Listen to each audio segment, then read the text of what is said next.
Hello friends, ఇవాళ పొద్దున్నే లేచి చూస్తేనేమో మా ఇంటి దగ్గర కుక్క పిల్లలు తెగరుస్తుంది. హై, మా ఇంటి దగ్గర కుక్కలు మామూలు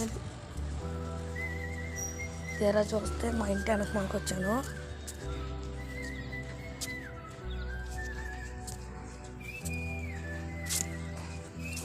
ఇంకోటి ఫ్రెండ్స్, ఈ బుజ్జిది ఆడుకో వెళ్ళిపోతుంది. అండి తల్లి ఏం చేయట్లేదు, అన్నం కూడా పెట్టాను పొద్దున్న. మొత్తం 7 పిల్లలు అయితే పెట్టేసింది ఫ్రెండ్స్. ఈ కుక్కలు అయితే అస్సలు మామూలుగా ఆగట్లేదు. చివరికి ఎలాగలా అన్న సంపాదించినాయి. చూడండి, అసలు మామూలుగా తింటలేదు.